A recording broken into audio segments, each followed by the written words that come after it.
Hello, this is Tom Britt. West Tennessee PBS is working hard to bring you more local shows and quality PBS programs. And they need your financial help because they don't run commercials, they rely on your support. It's easy to donate. Go to their website, westtnpbs.org, and click on the Donate tab. Your donations to Channel 11 stay local and help WLJT-TV continue their mission to be as local as possible. An 87-year-old tradition in Humboldt, Tennessee. It's our state's largest and longest-running festival. Hello, I'm Peter Knoll. On this edition of Tennessee is Talking, the topic is this year's West Tennessee Strawberry Festival.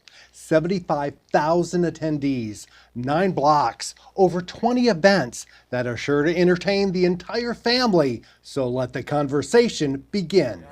We are rolling. Confirm record. Can we get a mic check? Check, check.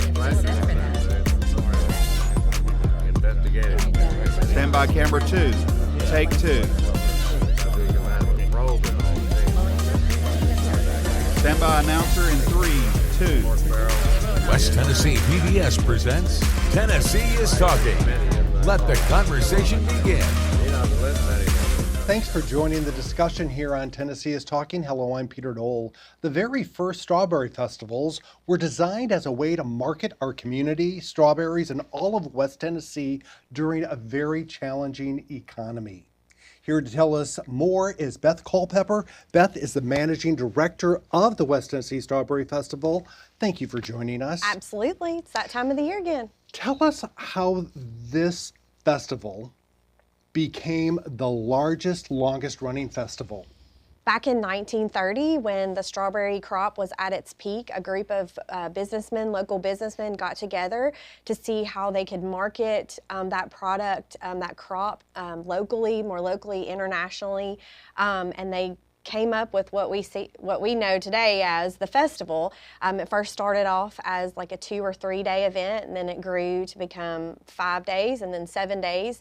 And originally, the local businesses that were a part of the industry, your packaging, your refrigeration, all those industries that were there locally in Humboldt at that time, had just kind of like a convention where they all would set out what they did at their business, for other people to come in and see how we did things in Humboldt with our strawberries, how we packaged it, how we refrigerated it and got it across the country so that other people could enjoy West Tennessee strawberries. Wow, and 87 years is such a long time. I mean, there's so many festivals that died, that interest was lost, that no one wanted to come or no one wanted to organize it anymore. How does the West Tennessee Strawberry Festival continue? It's really a testament to people who live in our community, who have grown up in Humboldt, whose families have really just dug in and made it a part of their lives. And they've volunteered and they've carried the festival on their back many a times when it was slow or when times were rough. Any situations like that, but it's really about the volunteers who put this festival on, and that's how we've been able to celebrate our 87th year this year. So you work out of the Humboldt Chamber of Commerce's office, but you mentioned volunteers. It's really the volunteers that do this. Yes. I'm kind of the only mainstay, if you will. Everyone else kind of rotates through. We have a president and a general chairman who are chosen, who sort of are a little bit the face of the festival, going out and doing media and really getting out in front of the community and promoting our festival. But then we also have a whole team of volunteers who are our committee chairmen, and they are actually the ones who take their individual events and make it happen that week. And who's this year's festival president? So our president this year is Mitzi Privet, and her general chairman is Danny Wade. And the general chairman is sort of like a president in training so that Correct. there's the succession plan. Yes. So they don't come into this job and like, oh, I don't know what I'm doing. They've sort of seen and been training all year. Yes, it's a 2-year, kind of a 2-year term, we like to say, and you sort of are like a little bit of an understudy to the president and doing different tasks that they need help on, or just really being there as a partner to help them with whatever they need to get done during that year. And then you'll rotate up and to be the president, and then you'll choose a general chairman to succeed you. And is there a big competition to become these positions? The current general chairman will bring a selection of candidates to our Humboldt Chamber of Commerce board and present those people, and they'll talk about, how this person brings what they bring or could bring to the festival, what will make them an asset. And we really push people that have volunteered and have given their times and their efforts and their talents to the festival, sort of as a way to recognize them for their hard work. So that's kind of just a snapshot of how that process works. What is the events that you do every year that you don't mess with? Like, these are ones that have been going on for decades and you can't change the tradition of them. Sure. I would say number one would be the parades. We're never going to touch the parades. And you have the grand parade on the Friday of the festival, Yes. and then the Thursday is the Junior Floats Junior Parade. Floats. And that's unique in that there's no motors. Correct. We say it's the largest non-motorized parade that we know of. So everything has to be pulled, pushed. You can ride in it, you can walk, you can ride a bike, but no motors. And that's a tradition that's been since the start. As long as I can remember or that I'm aware of. But yes, so Thursday is the Junior Floats, and then Friday is, we call it the granddaddy of them all, the Grand Floats Parade. And what about the pageants? The pageants seem to be always big, and they happen the week of, correct? Yes. So we host 6 pageants that week, and they begin on Thursday. We'll crown 2 new queens Thursday, 2 new queens Friday, and 2 new queens on Saturday, who will reign over the following year's festival. And for our viewers outside who don't understand the pageants of the West Tennessee Strawberry Festival, you have 2 different separate, pageants, and then you have various age groups, but you have one for inside Gibson County? Yes, yeah. Okay, explain that So to we us. have territorial pageants. There's 4 of those pageants. Those pageants, you have to win a qualifying pageant in order to participate in our pageants and compete for those titles. And a qualifying pageant, just some quick information on that, is a pageant that is held in West Tennessee inside our state lines on this side of the river. It has to be won in a certain time frame of the calendar year, and there's some other small rules about that. But then we also have our 2 hostess pageants, our junior hostess princess and our hostess princess. And those are for young ladies that are from Gibson County? Correct. There's some specific zip codes and some specific areas where you can live in order to participate in those pageants, regardless of where you go to school. But if you live in those areas, then you are eligible. Is it very competitive? Oh, they all are. All 6 of them are very highly sought after titles. Everybody and those wants pageants those. all happen at the high school? Yes, at the Humboldt High School Gymnasium. Again, they start Thursday that week. They do 2 Thursday, 2 Friday, and 2 Saturday. Wow. And the parking, I had to drop off a binder for Betty Langley, who hosts the Channel 11 parade program of the Grand Parade. Former president. Former president. And the parking lot was packed. Yes. It took me about 20 minutes just to get through the parking lot. Yes, it's a major production. I mean, we start setting up actually for the pageant on the Saturday before, building the stage, doing the backdrop, the draping, all the lighting we have to hang. Humboldt High School and Humboldt City Schools are so generous to us to allow us to use their facilities. Basically, we tie up that place for over a week. So it is a major production. It's and then the court of the pageant, like tour the town and serve as ambassadors, They correct? do. They will serve that whole year, again, as a face of the festival, participating in other parades like soybean and fish fry and the Teapot Festival. We all go and participate in those parades and take our float, and the girls represent us doing that. And there's some other various appearances that they make on our behalf during the year. We do a service project every year with them. This year we're going to be doing some stuff for the Carl Perkins Center, partnering with them, doing a little service project to help their kiddos that they So have. they're giving back to the community. Yes, yes. Tell us about, we're at number 87 of festivals. What's new this year? Oh, we do have a new event this year. We haven't really put anything out about it yet, but maybe by the So time this is, airs, we're Tennessee breaking is news. talking exclusive, yes. We're going to roll out a new event called the Berry Drink Showdown. And this event was born out of years ago. We had a recipe contest, and it was a mainstay. It was, but it sort of after COVID and things, people got picky about eating things and different things like that. We try to revamp and see like what could we put in this time slot that would serve that purpose.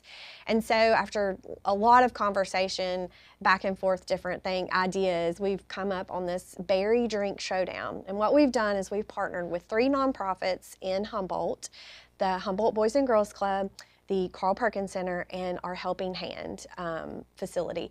And these groups are going to create a specific strawberry themed and flavored drink where they will create Non-alcoholic? of course, Okay. non-alcoholic, so all the family can enjoy, but everyone will be able to come and sample it, and they'll get to vote on which one they prefer, which one wins.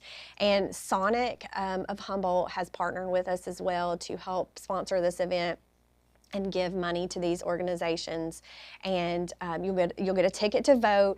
Sonic will be on hand serving full-size drinks of some of their festival-themed flavors that they'll feature that week, and there'll be an opportunity for people to donate to those nonprofits. But it was just another. And that is happening what day? That will be on Tuesday night. That's correct. Tuesday night. I think it begins at 5:30 in the downtown mini park there on the corner of Central and Main. You'll see it. There'll be a big Sonic tent. Barry will be out there. Sonic will have their mascot on hand too to kind of have some fun with our Barry.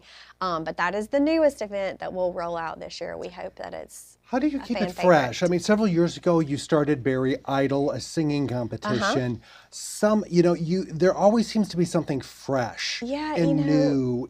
What's the secret to finding those events? We have a lot of conversations, and there are a lot of ideas that never reach anything past, the drawing board. I think we really just try to listen to our visitors and look at what we do have, what time frames we have available, and like are we actually able to pull this off amongst the other 30 events that we have going on.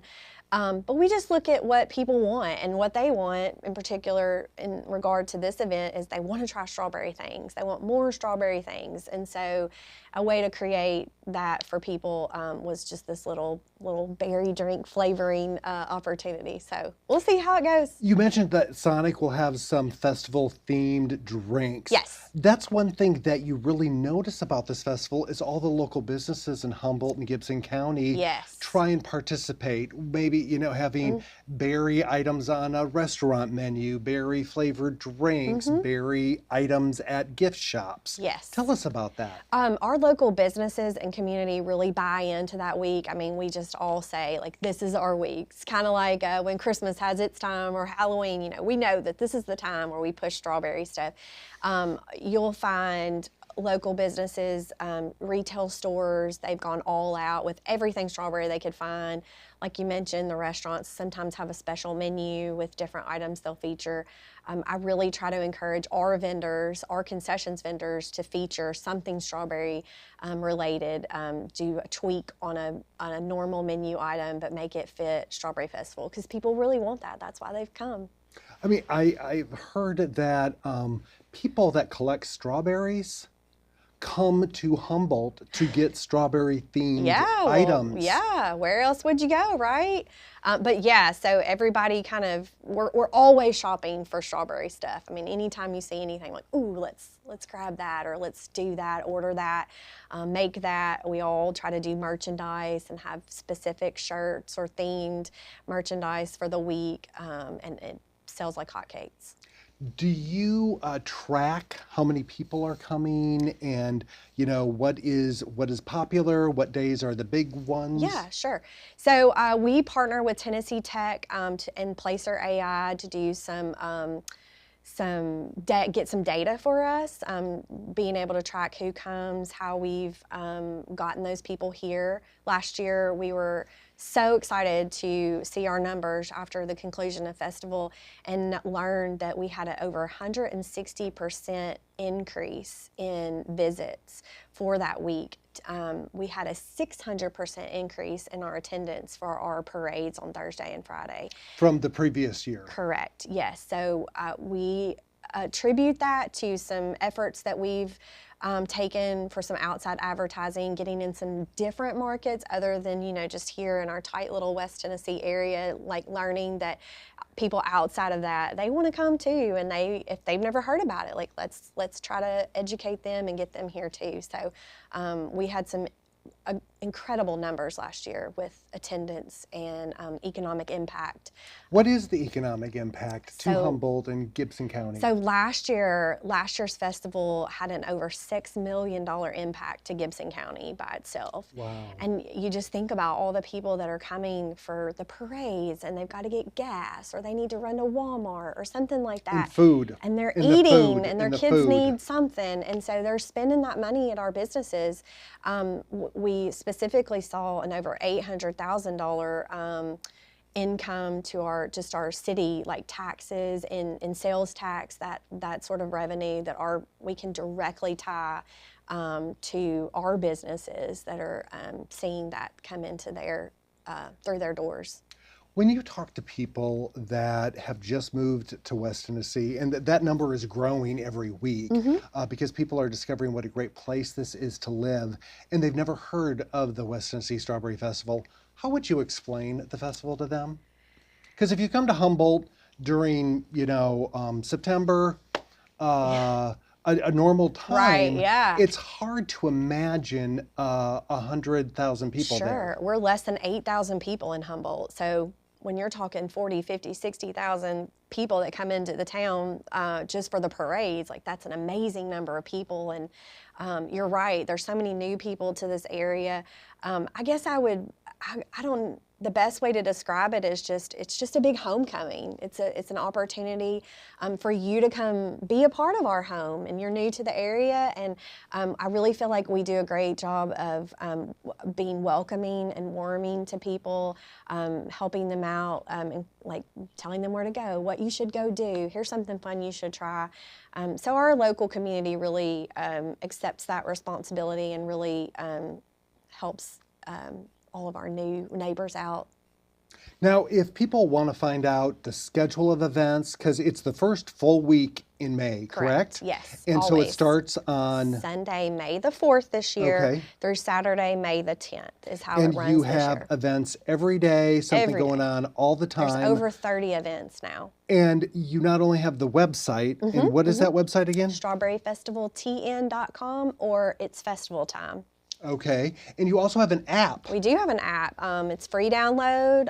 Apple or Android users, it's free to you. And what do you search for? West Tennessee Strawberry Festival. You'll see Barry as the icon. He's the face of that app. So his face is what you would search for. But How old is the app? That's very high tech because we are celebrating all the festivals, as many as we can here at Channel Yeah. 11, and I don't think any other of them Yeah. have an app. I believe this is our 4th year with the app. So we do a little bit every year growing that.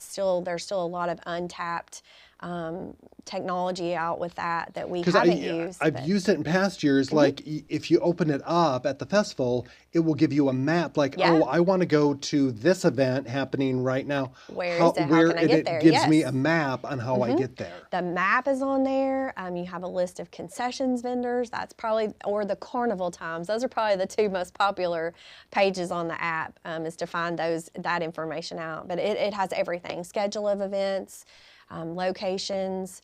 It even has the weather, what the weather's going to be like that day, and specifically, what's going on that particular day that you've opened your app up to look at it, like what's happening at the festival that day. You mentioned vendors, carnivals. Not that it's my favorite thing, but it's always about the food. Oh, yes. It's always about the food. Always. What are your new food items this year? We have a couple new vendors. Most all of them are your mainstays, your crowd favorites. Country Cabin, who's your ice cream favorite, he's always there.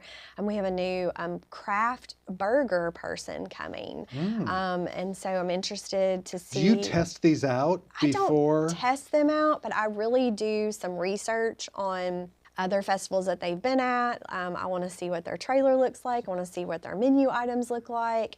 I want to make sure. So this isn't just anyone pull up with your trailer and No. start hawking your food. No. You research them Yes. and make sure that they're approved and Yes, high quality and unique and are a good mix Yes, for the unique, Strawberry Festival. definitely. We want to make sure that we're not having. Everyone doesn't sell corn dogs or funnel cakes. We've got plenty of those, and they're all amazing. But you mentioned food. Like people, that is the main part of what we are is food. People know us for our food trucks and our different vendors that we have. So And when do they start showing up? they can start moving in and being open the Friday prior. So May the 2nd is when they can be in town, and you'll see them start trickling in, and you kind of see traffic start building up during that weekend. A lot of us local people or people that are involved in the festival have to try to eat at those places during that time because we're so busy during the week, we don't have an opportunity to. So, but they're there for the What's whole week. nice compared to back in the old days where you had to have cash, a lot of them are accepting debit or credit cards now. Venmo, you can Venmo, Yeah. you can Cash App. Like, yes, they take most all forms of payment. So, yeah. What's there's your no favorite excuse. food? Ooh, my favorite food. Gosh, I like a lot of things. I do enjoy the pretzels from the pretzel vendor, Heavenly Soft Pretzels. And I have to have a milkshake at least one time. It's kind of a secret menu item. I kind of get him to concoct something for me. What's that's that secret? Well, it's technically not on the menu, but it's an Oreo milkshake, and he'll take the Oreo sandwich, ice cream sandwich cookie, and like crumble it up for me and put it in a milkshake form. So sometimes it's like my only meal that I get. Do you require the vendors to offer a strawberry type item or topping or flavor? We don't to their menu? require it, but when I am searching people out, I do try to see if they could possibly offer something that if their menu's not compatible, like a burger person, for instance, they're not necessarily going to feature something strawberry, but they do things like a strawberry barbecue glaze or something like that on an item. But yeah, most of them all have something to feature that is strawberry, or they'll come up with something original just for the week. Now, the West Tennessee Strawberry Festival is Tennessee's largest, longest running festival. Mm-hmm. There's other strawberry festivals in other cities. yeah, Do you correct. go to them? Do you compete? Do you sort of say, I saw this at their strawberry festival, we should do this? Or, Yeah. So there is another one. Portland has a strawberry festival. It's actually during some of the same time as ours. Theirs is just a weekend festival, so it's Portland, always Oregon. No, Portland, Tennessee. I'm Portland, sorry. Tennessee, Yeah, okay. Portland. So they have theirs during our time. Coleman, Alabama has one, and actually met with them several years ago, and they kind of picked our brain, and so they kind of relaunched and have done some rebranding. And theirs is just a 2-day weekend too, but unfortunately, it's too close to ours that I would have the opportunity to go sneak down there and see what they're about. Of course, Plant City, Florida is probably nationally the largest one based off of the crowds that they enjoy. Have you been to that I one? have not, but I have really tried to get to Tampa. Every year it seems like, or the Plant City Well, the is close to chamber Tampa. needs to send I you there know. for competitive reasons. Research. Yes. Yes. I do follow their social media and just try to see what they do and what could translate into maybe something that would work for us. But they are a big outfit for sure. So if people watching want to find out about all of this year's Strawberry Festival schedules, events, be involved in these things, applications, where can they go? Everything can be found on our website, strawberryfestivaltn.com, and that has everything. Registration forms, you can email us questions. There's a frequently asked questions section on there. It has the carnival times. There's a way to send us a message that if you'd like to volunteer and help us out in any way, there's access to do that on the website Lots too. of ways to get involved. Yes, and be involved. How does the festival pay for all this stuff? Because you're your own nonprofit organization, separate from the chamber, from the city. Yes. How do you guys pay for all this? So we obviously solicit sponsorships every year. We are From like local businesses and area businesses? We're so fortunate and blessed that our businesses still see us as an entity that they want to sponsor and help promote. This year, BR Supply is our title sponsor. They'll be our presenters of the Grand Floats and Parade. Go all locations over, all over, but they're headquartered in Humboldt, right? Humboldt. On Main Street. Yes. So we are so blessed by them.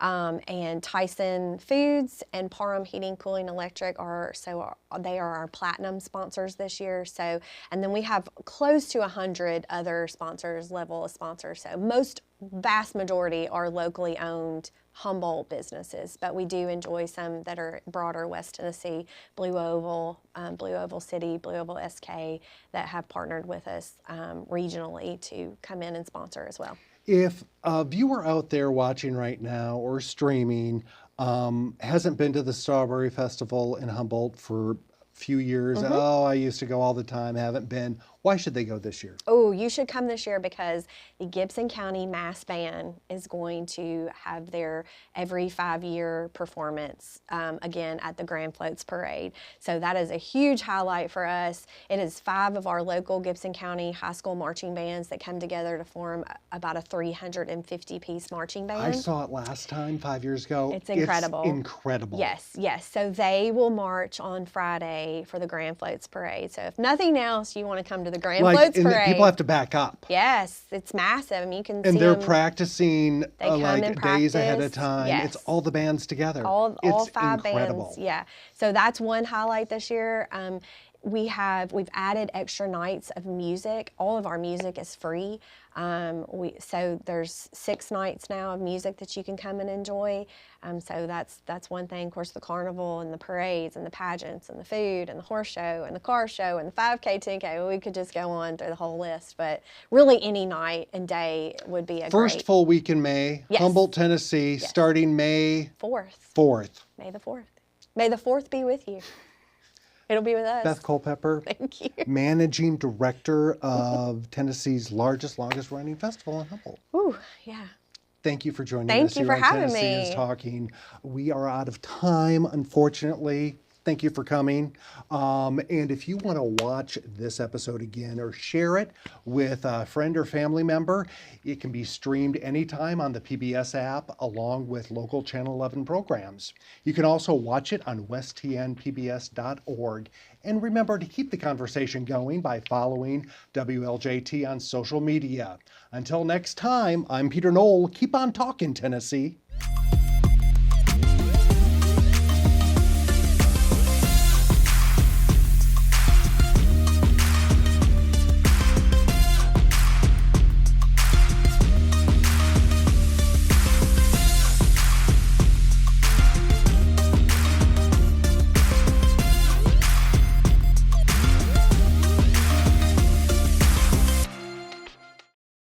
Hello, it's Peter Knoll, Channel 11 General Manager and CEO, asking you if you love shows like Tennessee is Talking that you're watching right now, consider making a donation to Channel 11 to keep these shows coming to you. And if you do, we'll give you one of these lovely thank you gifts. We've got the Tennessee is Talking organizer clipboard, has a pen holder in it. We also have the Tennessee is Talking tote and the Tennessee is Talking cap. So all these items can be yours. Donate now, westtnpbs.org. This program you've been watching was made possible through the generous financial support of West Tennessee PBS viewers like you. Please visit westtnpbs.org and make a donation today so that we can continue to make local programs like this possible. Thank you.